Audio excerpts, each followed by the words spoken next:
What up, YouTube? It's your boy Ghost. I'm coming to you from inside my house. I'm dropping this video to speak on dealing with death and death of a parent. You know, while you're on the road, last Saturday I was in Phoenix, Arizona, and I got a call from my sister telling me that my dad had passed away due to complications of a stroke and a brain aneurysm.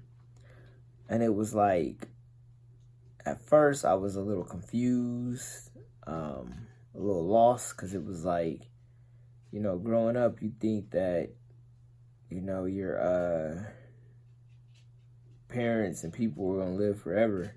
You know, you grow up thinking that you'll have kids of your own one day and that, you know, they'll get the chance to, you know, meet your parents, their grandparents. And it's like, as you get older, you realize that's not the case. That's not how, you know, life works. And it sucks. Sucks a lot, especially when, you know, you're the oldest. And not only are you the oldest, but, you know, you got to be strong for everybody and everything. And then on top of that, you own a company too. So it's like, at the end of the day, you know, the company still has to run. People still got to get paid. Loads still got to get moved. Trucks still got to move. So, you know, it's a huge pill to swallow. And for me, I guess it ain't really hit me yet, because it's like, I'm still in shock, I guess, in a way, or to say it, because it's just like, man.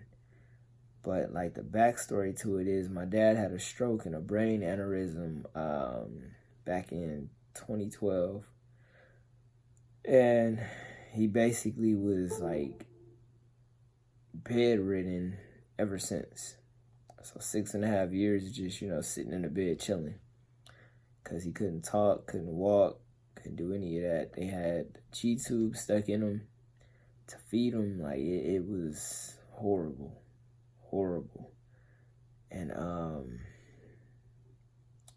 it just sucked, because it's like, you know, my dad was like full of life. He was the type of person that he was a go-getter. He walked to the beat of his own drum. And it's like, as a kid, I didn't really build a relationship with him, like a deep relationship with him, until I turned, like, I would say like 15. Because that's when, you know, I started doing hood rat shit, and I was going from, like, Atlanta to Alabama to Mississippi, where he lived, you know, just doing my thing. And, you know, he basically caught wind of it and was like, hey, he had a long talk with me and told me that, you know, if I choose, you know, my life choices is what's going to make or break me. So it's like, you know,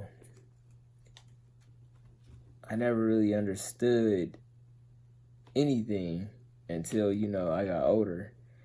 And especially when it came to us, because I realized we were a lot, like, basically, we were the same person. I mean, everything about us, even our looks. And it's just crazy, because it's like, you know, I never thought that I would be burying my dad, you know, having to do funeral arrangements and all this, and just, especially finding out over the road, it sucked, because I had like 5 hours to just think about it, and it just, yeah, it was crazy. But, I don't know, I'm just all over the place, honestly, because it's just like, man, you know, I was hoping and praying that, you know, things would turn themselves around and he would go back to being somewhat normal. But I realized, like, a long time ago, that that's not what God's plan was. And it's just like, I haven't even had a chance to grieve yet, because, you know, I've been dealing with just, man, running my company,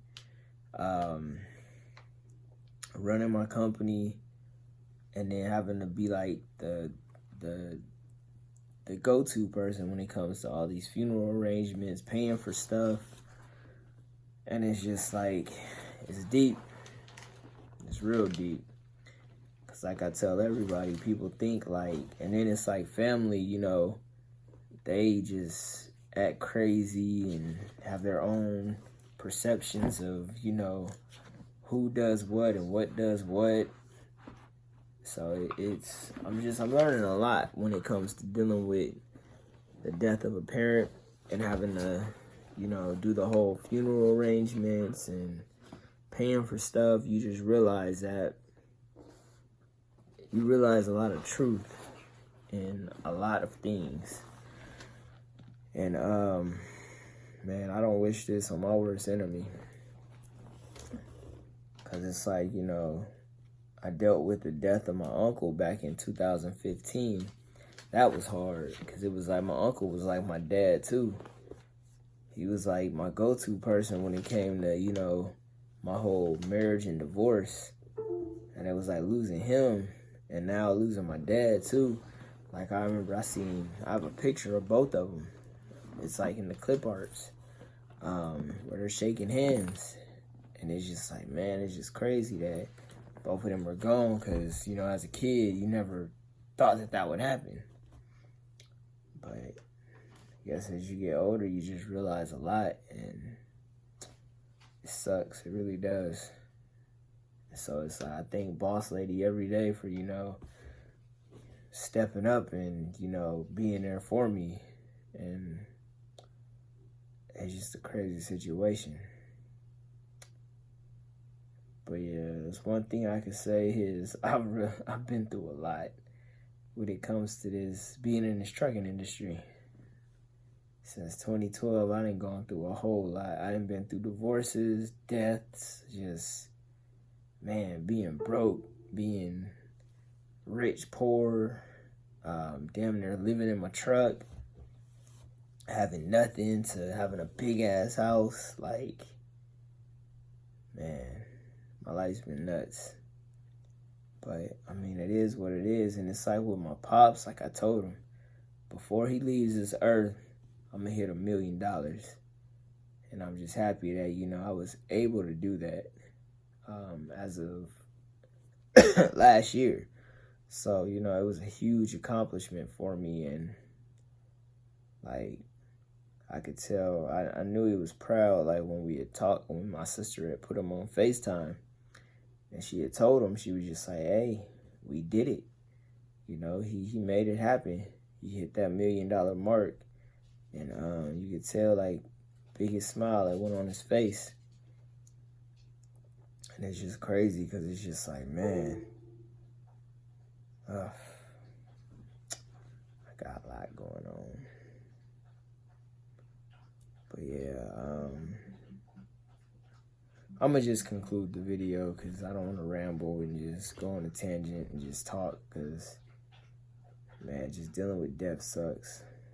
But yeah, love, peace, prosperity. I don't even know if this video made sense, but hey, it is what it is. And I'll catch y'all in the next video. Deuces.